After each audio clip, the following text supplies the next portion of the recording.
जय हिंद। उम्मीद करता हूँ अभी आप बहुत बढ़िया होंगे और आप सभी लोग काफ़ी समय से इंतज़ार कर रहे थे यूपीएसआई न्यू वैकेंसी के लिए डेली टारगेट शुरू करने के लिए। तो अब हम मंडे से डेली टारगेट शुरू करने वाले हैं, जिसमें मैं आपको चैप्टर वाइज पीडीएफ प्रोवाइड कराऊँगा, जो मैंने अभी यहाँ पे टाइप कराई है, आपको मैंने दिखाया था। जिसमें आपको बेस्ट कंटेंट रहेगा, डेली टारगेट मैं आपको प्रोवाइड कराऊँगा। यानी आप बेस्ट एग्ज़ाम स्ट्रेटजी के साथ अगले 3 से 4 महीने में आप मेहनत करके अपनी तैयारी को उच्च स्तर पर पहुँचा सकते हो। यानी यूपीएसआई की न्यू वैकेंसी अक्टूबर या नवंबर के महीने में देखने को मिल सकती है इलेक्शन से पहले। तो लगभग आप अगले 3 से 4 महीने अगर आप डेली टारगेट फॉलो करते हो, हमारे साथ जुड़ते हो, तो जब जो स्टूडेंट 3 से 4 महीने बाद तैयारी स्टार्ट करेंगे, नोटिफ़िकेशन आने के बाद शुरू करेंगे, उनसे आप बहुत आगे निकल चुके होंगे। और मैं आपको बता दूँ, जो स्टूडेंट भर्ती आने से पहले ही तैयारी शुरू कर देते हैं, आज के कॉम्पिटिशन में उन लोगों का ही सिलेक्शन हो पाता है। तो आप ये कंप्लीट वीडियो देखना, मैं आपको पीडीएफ दिखाऊँगा, कैसे पीडीएफ है, कैसा कंटेंट है, सब कुछ दिखाऊँगा। और आप ये कंप्लीट वीडियो देखना, वीडियो को लाइक कर देना और चैनल को सब्सक्राइब कर लेना। सबसे पहले मैं आपको बता दूँ, हमारा जो डेली टारगेट रहेगा वो हमारे Telegram channel official field study पर रहेगा, जिसका ये लिंक यहाँ पे दिया हुआ है। लिंक मैं आपको वीडियो के डिस्क्रिप्शन में भी दे दूँगा, जिसमें मैं आपको पीडीएफ प्रोवाइड कराऊँगा, आपको जो डेली टारगेट दूँगा उसके अनुसार, जिसमें सभी टॉपिक रहेंगे जो मैं आपको बताऊँगा टॉपिक वाइज़, जो यानी कि सिलेबस में दिए हुए हैं। बेस्ट कंटेंट रहेगा, मैंने प्रॉपर यानी कि खुद अपना कंटेंट क्रिएट करके मैंने यानी कि टाइप कराया है। मैंने आपको पता है, मैंने दिखाया था। और डेली टारगेट का जो रोज़ाना टारगेट रहेगा, उसमें हम रिवीजन का भी ध्यान रखेंगे, कैसे कितना रिवीजन रखना है, कौन-कौन सी चीज़ें करनी है, जिससे हम चीज़ें भूलें ना, साथ के साथ हमें याद होती चलें। ये सभी चीज़ पीडीएफ, नोट्स, कंटेंट वगैरह सब आपको मिल जाएगा। तो आप अभी टेलीग्राम चैनल जॉइन कर लो, लिंक यहाँ पे मैं डिस्क्रिप्शन में दे दे रहा हूँ, या फिर आप चैनल बायो में देख लो, वहाँ पे भी लिंक लगा हुआ है, डायरेक्ट सर्च कर लेना, उससे भी आ जाएगा। तो मैं आपको बता दूँ, डेली टारगेट शुरू करने से पहले हमारा जो यूपीएसआई का जो सिलेबस है, जिसमें आपके 4 सेक्शन रहते हैं। जिसमें आपका हिंदी रहता है, हिंदी में आपके 40 प्रश्न रहते हैं, मूल विधि में मूल विधि, संविधान, सामान्य ज्ञान, इसमें आपके 40 प्रश्न। मैथ में आपके 40 प्रश्न रहते हैं, मैथ में आपके रीजनिंग के भी क्वेश्चन दिए होते हैं, मानसिक योग्यता परीक्षण। और फिर आपका 40 क्वेश्चन जो रहते हैं मानसिक अभिरुचि, बुद्धिलब्धि तथा तार्किक परीक्षा के रहते हैं। तो इस मैं आपको बता दूँ, अभी हमारा जो एग्जाम भर्ती अभी आई नहीं है, तो अभी हमारा जो डेली टारगेट रहेगा वो हमारा सिर्फ़ हिंदी पे रहेगा, सामान्य ज्ञान पे रहेगा और मैथ पे रहेगा। इन 3 सब्जेक्ट, ये थोड़े हार्ड मैथ, जिन बहुत सारे लोग मैथ नहीं कर पाते, बहुत सारे लोगों को हिंदी ही नहीं आती है। रीज़निंग में सिर्फ़ कुछ ही टॉपिक होते हैं जो नहीं आते स्टूडेंट को, तो आप बीच-बीच में अपने जब मॉक टेस्ट लगाते हैं तो आप उस हिसाब से अपना उनको तैयार कर सकते हो, और जब भर्ती आ जाए तो वहाँ पे कर सकते हो। रीज़निंग में मुश्किल से 5 से 6 टॉपिक होंगे।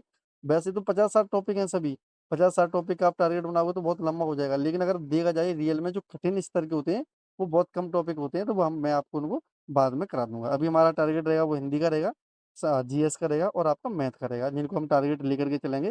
और अगले 3 से 4 महीने उन्हें हमारा कंप्लीट करने का पूरा टारगेट रहेगा। तो ये आपका जैसे हिंदी का सिलेबस है, जिसमें हिंदी के जो सभी टॉपिक दिए हुए हैं, ये सभी मैंने सिलेबस से लिए हुए हैं। तो ये सभी हम एक-एक करके टारगेट करके इनको हम कंप्लीट करेंगे। जिससे कि जब आपको बता दूँ, हिंदी के 40 प्रश्न आते हैं, और हिंदी बहुत इम्पोर्टेंट सब्जेक्ट है। अगर आप हिंदी में 40 में से अगर आप 36, 37, 38 प्रश्न अगर आप कर देते हो, तो मैं मान के चलता हूँ कि आप बाकी जो स्टूडेंट हैं, चाहे वो कितना भी जीएस पढ़ लें, मैथ पढ़ लें, रीजनिंग पढ़ लें, अगर वो हिंदी अगर अच्छा नहीं पढ़ पाते हैं, तो ओवरऑल में वो आपके स्कोर के बराबर नहीं पहुँच पाएँगे। क्योंकि हिंदी में जितना आप ज़्यादा स्कोर कर देते हो, तो बाकी सब्जेक्ट में, जीएस में अगर आपका स्कोर कम रह जाता है या किसी में रह जाता है, वहाँ पे ये कवर कर देता है। हिंदी एक बहुत अच्छा सब्जेक्ट है, अगर आप अच्छे तरीके से पढ़ते हैं, 2 से 3 बार पढ़ते हो, एक बुक को हिंदी की को, तो आपका कंप्लीट हो जाता है ये। हिंदी के बाद हम मैथ को कंप्लीट करेंगे। मैथ में से मैंने रीजनिंग वाला भाग हटा दिया है।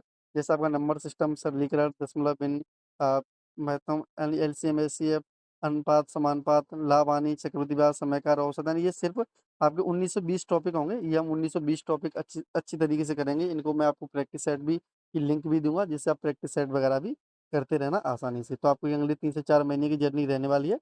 ये तो मैं आपको बहुत जल्दी कंप्लीट करा लूँगा, इसका रिवीजन भी करा दूँगा 2 से 3 बार। अब इसके बाद सबसे इम्पोर्टेंट जो सेक्शन आता है वो आता है जीएस, सामान्य ज्ञान, यानी जीएस सेक्शन का, जिसमें आपका मूल विधि, संविधान और सामान्य ज्ञान। तो मैं हमारा जो टारगेट रहेगा, मैं आपको इसमें जो मूल विधि है, मूल विधि का मैं आपको पूरा टारगेट कराऊँगा 4 महीने में। जैसे मैं आपको बता दूँ, जैसे महिलाओं, बच्चों और अनुसूचित जाति के सदस्यों को संरक्षण देने वाले विधिक प्रावधान, यानी कि इसके जो प्रावधान है, जो एक्ट हैं, वो मैं आपको कराऊँगा। जैसे पॉस्को एक्ट हो गया, बच्चों से संबंधित, महिलाओं से जैसे देखा जाए तो दहेज एक्ट हो गया, ये सभी चीज़ हो गई। जैसे पर्यावरण संरक्षण अधिनियम हो गया, वन्यजीव संरक्षण अधिनियम हो गया, मानवाधिकार संरक्षण अधिनियम, आयकर अधिनियम, भ्रष्टाचार अधिनियम, ये सभी जो एक्ट हैं, वो मैं आपको एक-एक करके कराऊँगा। और मैं आपको एक चीज़ और बता दूँ, आप एक्ट अगर आप पढ़ लेते हो, उल्टा-सीधा एक्ट पूरी जानकारी पढ़ लेते हो तो उसका कोई फ़ायदा नहीं है। मैं आपको इसकी इम्पोर्टेंट धाराएँ कराऊँगा, उस धाराओं की परिभाषा लगाऊँगा। सिर्फ़ और पर्सन वहीं से मुझे आता है परिभाषा दे दी जाती है कि ये किस धारा में आएगा या धारा दे दी जाएगी, उससे थोड़ा-सा कुछ उससे संबंधित पूछ लिया जाएगा। अभी आपने एग्ज़ाम देखा था, तो मैं इसमें इम्पोर्टेंट रखूँगा जितनी भी धाराएँ हैं, वो आपको मैं यहाँ से करा दूँगा। अगर आप सभी धारा याद कर लेते हैं, मैं आपको याद करने की ट्रिक भी बताऊँगा।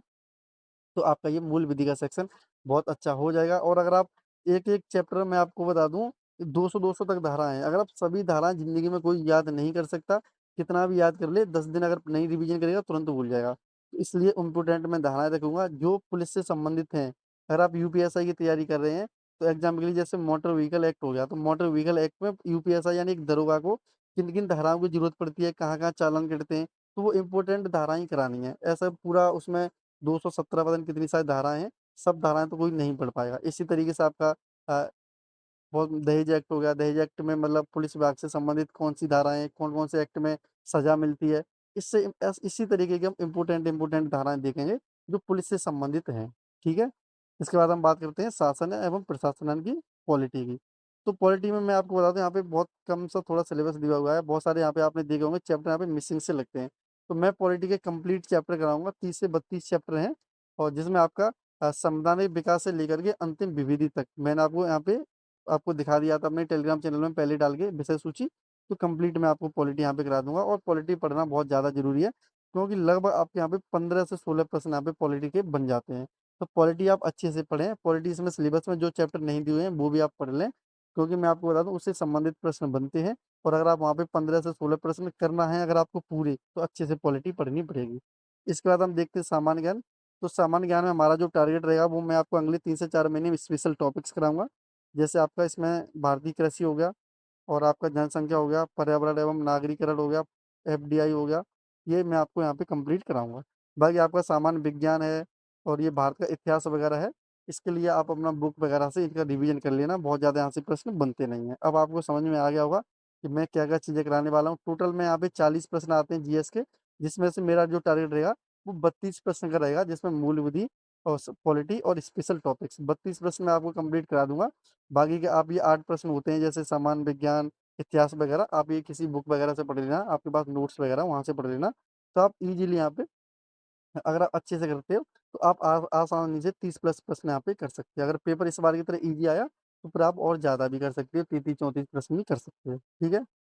तो ये हमारा कंप्लीट टारगेट रहेगा जिसमें मैं आपको हिंदी के चैप्टर वाइज़ जैसे आपको मैं हिंदी का टारगेट मैं बता दूँ, आपको राज्यपाल की आप बुक खरीद लेना, मैं बुक से आपको टारगेट दूँगा डेली, क्योंकि बुक राज्यपाल की मैंने पढ़ी है 3 से 4 बार, वो बहुत अच्छी बुक है और मुझे लगता है अगर आप राज्यपाल हिंदी यूनिवर्सल बुक पढ़ लेते हैं, तो आपको बाकी किसी किताब पढ़ने की ज़रूरत नहीं है। इसके बाद मैथ की आप बात करें, तो मैथ में मैं आपको इस टॉपिक वाइज़ टारगेट दूँगा जिसमें मैं आपको अच्छी एक वीडियो की लिंक भी दूँगा, चाहे मैं आपको अ, कोई पेड बैच का मैं आपको वीडियो दूँ, किसी भी तरीके से दूँ, मैं आपको वीडियो दूँगा, फिर उसके आपको प्रैक्टिस सेट के लिए भी वीडियो दूँगा, ठीक है?